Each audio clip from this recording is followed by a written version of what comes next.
রাজবাড়ীর দৌলতদিয়া ফেরিঘাটে নিয়ন্ত্রণ হারিয়ে আবারও একটি বাস পন্টুন থেকে পদ্মায় পড়ে গেছে। থেকে সকাল 7টার গাড়ি, আর তখন ওরা প্রায় 7:10-এর দিকে ছাড়ছে। তারপর আমরা আসার পর এখান থেকে আমাদের অ্যাজ ইউজুয়াল যেটা যে যাত্রী নামা। আসসালামু আলাইকুম ভিউয়ার্স, দেশ ও দেশের বাহির থেকে যারা আমার ভিডিওটি প্লে করেছেন জানাচ্ছি আন্তরিক শুভেচ্ছা ও অভিনন্দন। আশা করি সবাই ভালো আছেন, সুস্থ আছেন, আলহামদুলিল্লাহ। তো ভিউয়ার্স, দৌলতিয়া ফেরিঘাটে পদ্মার পারে যেন মানুষের মৃত্যুর মিছিল কোনোভাবেই থামছে না। এই ফেরিঘাটগুলো যেন মানুষের মৃত্যুর একটা ফাঁদ তৈরি করে রাখা হয়েছে। কিছুদিন পূর্বেই বাস যাত্রী সহ ডুবে গিয়ে কিন্তু 42 জন মৃতদেহ সেখান থেকে উদ্ধার করা হয়েছে। দর্শক, এই আঘাত ক্ষত কেটে উঠতে না উঠতে আজ নতুন করে আবারও একটি এসি বাস যাত্রী সহ পদ্মার পানিতে তলিয়ে গেছে। না জানি কতজন সেখানে আজকে প্রাণ হারাবে। দর্শক, আমরা সরাসরি সেখানকার উদ্ধার অভিযান ও বর্তমান আপডেটটা বিস্তারিত জানবো রিপোর্টার সহ। ভিডিওতে যাওয়ার আগে ছোট রিকোয়েস্ট করবো, যারা চ্যানেলটি সাবস্ক্রাইব করেননি সকল আপডেট সবার আগে জানতে অবশ্যই চ্যানেলটি সাবস্ক্রাইব করে পাশে রাখবেন। দর্শক, আসুন স্ক্রিনে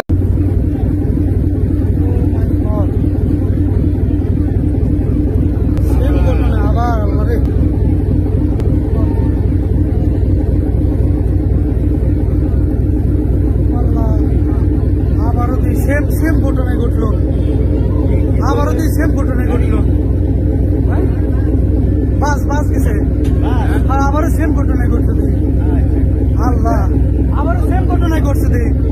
আয় আল্লাহ, থেকে সকাল 7টার গাড়ি, আর তখন ওরা প্রায় 7:10-এর দিকে ছাড়ছে। তারপর আমরা আসার পর এখান থেকে আমাদের অ্যাজ ইউজুয়াল যেটা যে যাত্রী নামানোর যে পদ্ধতি, গত রোজারিতে যে অ্যাক্সিডেন্টটা হয়েছিল, এই অ্যাক্সিডেন্টের কারণে যেটা যাত্রী সবাইকে নামিয়ে দিছে, আমরা অ্যাজ ইউজুয়াল নেমে গেছি। নেমে যাওয়ার পর বাসটা আমরা নামার কিছুক্ষণের মধ্যে, মানে খুব বেশি হলে 30 থেকে 35 সেকেন্ডের মধ্যে থেকে বাস স্বাভাবিক গতির থেকে দ্বিগুণ গতিতে সোজা এসে পড়ে গেল। এবং ম্যাক্সিমাম যাত্রী, বলবো যে সব যাত্রী নেমে গেছে, শুধু ওদের হেল্পার ছিল, হেল্পারটা সামনে, এই যে প্লটনের সামনে এসে পড়ে যায়, ও শুধু পড়ে যায় আর বাসটা সরাসরি নদীতে পড়ে যায়। না, বাসের মধ্যে আমার জানা মতে কোনো যাত্রী ছিল না, কারণ আমরা সবাই শুধু ড্রাইভারই ছিলেন। আমার নাম হিরক আহমেদ। যেই বাসের যে ইয়েটা দেশে ওই দিকটা আসছি, আসার সময় তারপরে আমরা খেয়াল করছি যে অনেক চিল্লাচিল্লি হচ্ছে। তখন ধরেন যে আমি দৌড় দিচ্ছি ওই সাইড, দেখছি বাস অনেক স্পিডে তখন পানিতে পড়ে গেছে। হ্যাঁ, বাস আমার মনে হয় ড্রাইভার হয়তো বা মানে অনেক স্পিডে দেওয়ার কারণে ধরেন বাসটা পড়ে গেছে। না, কোনো যাত্রী ছিল না, আমরা সবাই নেমে গেছি, শুধু ড্রাইভার আর ধরেন আপনার হেল্পার ছিল। হ্যাঁ, আমার মনে হয় গাড়িটা স্পিডে থাকার কারণে পড়ে গেছে। উনি যদি আস্তে আস্তে তাহলে ধরেন এইভাবে। কুষ্টিয়া থেকে আপনার 7টায় ধরেন যে বাস ছাড়ছে। জি, আমি শুধু আমার ফ্যামিলিতে আমি একাই ছিলাম, আর তো অন্য যাত্রীরা ছিল। জি, আমরা ঢাকা।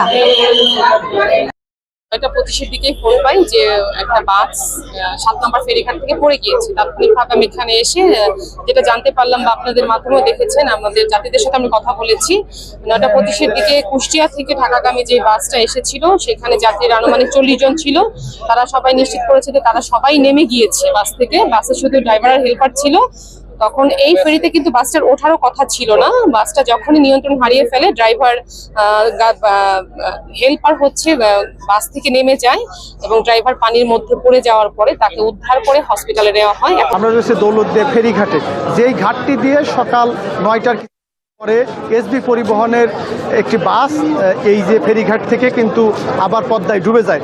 একটি সবচেয়ে বড় যে বিষয়টি সেটি হচ্ছে যে এই সময় যে বাসডুবির ঘটনায় 26 জন মানুষ মারা যান।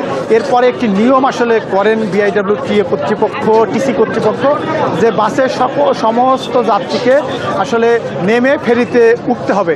যে কারণে যাত্রীবাহী বাসটি থাকলেও বাসের যাত্রী কিন্তু আসলে নেমে গিয়েছিল পন্টুনের বেশ খানিকটা দূরে। এর পরবর্তীতেই আসলে বাসটি যখন চালক এবং হেল্পার ফেরিতে আসলে বাসটি তোলার জন্য তারা বাসটি নিয়ন্ত্রণে নেয়, এরপরেই কিন্তু নিয়ন্ত্রণ হারিয়ে কিন্তু বাসটি 7 নম্বর ফেরিঘাটের যে ব্যারিকেড সেটি ভেঙে কিন্তু আসলে আবারও পদ্মায় ডুবে যায়। বাসটিতে এখন পর্যন্ত হতাহতের কোনো খবর আমরা পাইনি, অর্থাৎ যাদের সাথে কথা বলেছি তারা হতাহতের কোনো খবর আমাদের জানাতে পারেনি। এবং যে বেশ কয়েকজন হতাহত হবেন এটি আসলে নিশ্চিতভাবে কেউ বলতে পারেননি। আর উদ্ধার তৎপরতা সম্পর্কে আপনি যেটি বললেন, এরই মাঝে এখানে উদ্ধারকারী জাহাজে হামজা সেটি এসে পৌঁছেছে। এই উদ্ধার BIWT এর যে উদ্ধারকারী জাহাজ হামজা সেটি আসার পরে এই উদ্ধার তৎপরতা শুরু করবেন। নগদ নিয়ে এলো হার না মানা হার অফার। সর্বনিম্ন 10,000 টাকা রেমিটেন্স নগদে পাঠালে থাকছে স্বর্ণের হার জেতার সুযোগ। তবে উদ্ধার তৎপরতা এখন কিন্তু শুরু করতে পারেনি। এখানে প্রচুর উৎসুক জনতা এসছেন এবং তারা এখানে বলছেন যে আসলে যে আবার এই যে বাস ডুবি এবং এই যে এত কয়েকদিনের ব্যবধানে বাস ডুবি, এই ঘটনায় তারা কিন্তু ক্ষোভ প্রকাশ করছেন। আবার যে সমস্ত যাত্রী আসলে নেমেছিলেন তাদের সাথে আমাদের কথা হয়েছে, তারা বলেছেন যে এই যে যদি আজকে যে সিদ্ধান্ত ছিল সরকারের যে বাস থেকে আসলে নেমে থাকতে হবে, সেটি যদি আসলে সঠিকভাবে বাস্তবায়ন করা না যেত তবে কিন্তু যে প্রাণহানির সংখ্যা সেটি কিন্তু আসলে আরও বেশ থাকতো। তবে একটি মানে এই যে বড় দুর্ঘটনা, এই দুর্ঘটনার মধ্যে একটি সুখবর হচ্ছে যে আসলে বাসে এখন পর্যন্ত কোনো যাত্রী ছিল, এটি আসলে ওই বাসে যারা ছিলেন তারা কেউই নিশ্চিত করেননি। তারা বলেছেন যে বেশ কিছু যাত্রী থাকলেও তারা আসলে এই যে কঠোরতা, সেই কঠোরতার কারণে নিচেই নেমে থাকতে হয়েছে। এখানে রাজবাড়ী জেলা প্রশাসক তিনি এসছেন, পুলিশের কর্মকর্তারা এসছেন, স্থানীয় নেতৃবৃন্দ এসছেন, তারাও আসলে বিষয়টি নিয়ে কথা বলছেন যে একটি ঘটনা। তবে প্রথম যে দুর্ঘটনা, সেই দুর্ঘটনার পরে যে বেশ কিছু অ্যাম্বুলেন্স, লাশবাহী গাড়ি আসলে সাথে সাথেই প্রস্তুত রাখা হয়েছিল, সেটি আমরা এখন পর্যন্ত দেখিনি। ফায়ার সার্ভিসের সদস্যরাও ঘটনাস্থলে এসছেন। সব মিলে আসলে এই যে বাসটি যখন উদ্ধার করা হবে তখনই আসলে জানা যাবে যে ঘটনাটা কি। আরেকটি তথ্য আপনাকে জানিয়ে রাখি মিম, সেটি বাসের চালক এবং চালকের যিনি সহযোগী তিনি কোথায় আছেন এই বিষয়টি নিয়েও আমরা আসলে কথা বলেছিলাম। স্থানীয় প্রশাসন জানিয়েছেন যে তারা আহত অবস্থায় তাদের গোয়ালন্দ উপজেলা যে স্বাস্থ্য কমপ্লেক্স, সেই স্বাস্থ্য কমপ্লেক্সে তাদেরকে আসলে সাময়িকভাবে রাখা হয়েছে। তবে তাদের অবস্থা যে খুবই আশঙ্কাজনক বা গুরুতর সেটিও আসলে নয়। তো মিম, দর্শক স্ক্রিনে আমরা সে সম্পর্কে বিস্তারিত জানলাম। এই বিষয়ে আপনাদের মতামত কমেন্টে জানাবেন। কেউ ভিডিওটি স্কিপ করবেন না। আসলে কি ঘটেছিল বাসটি যখন এই ফেরিতে ওঠে, প্রত্যক্ষদর্শীরা কি বলছে, এটা কার গাফিলতির কারণে বারবার এমন অ্যাক্সিডেন্টলি মানুষের প্রাণ হারাচ্ছে এই ফেরিঘাটে, বিস্তারিত আরো জানবো রিপোর্টে।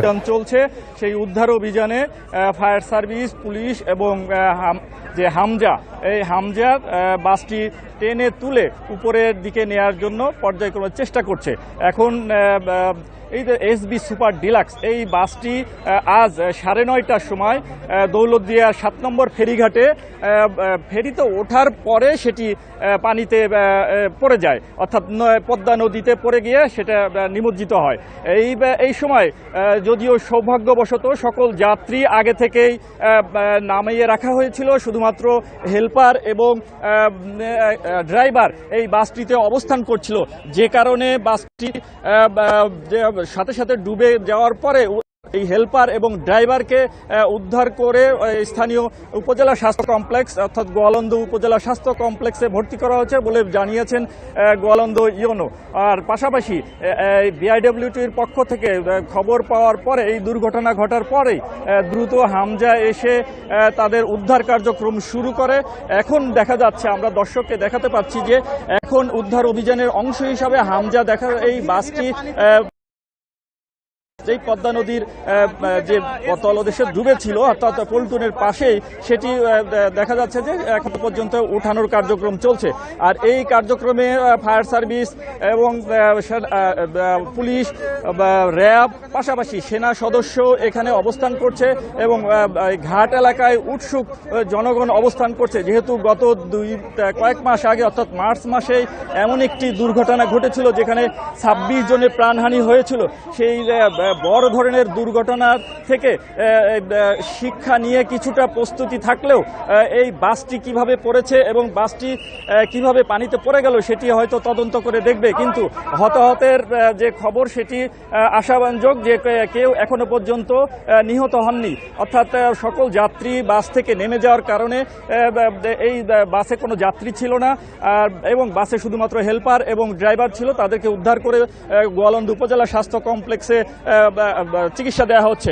পাশাপাশি আমরা জানতে পেরেছি এই এসডি সুপার ডিলাক্স মেহেরপুর থেকে ছেড়ে এসে ঢাকাগামী এই বাসটি যখন আজ সকাল 9:30টায় 7 নম্বর পল্টনে উঠে এরপর ফেরিতে ওঠার পরেই জানতে পারা যায় যে এই বাসটি নদীতে পড়ে যায় এবং নদীতে পড়ে সেটি নিমজ্জিত হয়। খবর পাওয়ার মাত্রই প্রশাসন এবং ফায়ার সার্ভিস উদ্ধারকারী সকল দপ্তর যৌথভাবে এই বাসটি উদ্ধারের অভিযান শুরু করে এবং হামজা ঘটনাস্থলে এসে বাসটি রেকার দিয়ে তাদের হামজার যে পদ্ধতি সেই পদ্ধতি দিয়ে বেঁধে এখন বাসটি পানি থেকে উপরের দিকে তোলা হচ্ছে।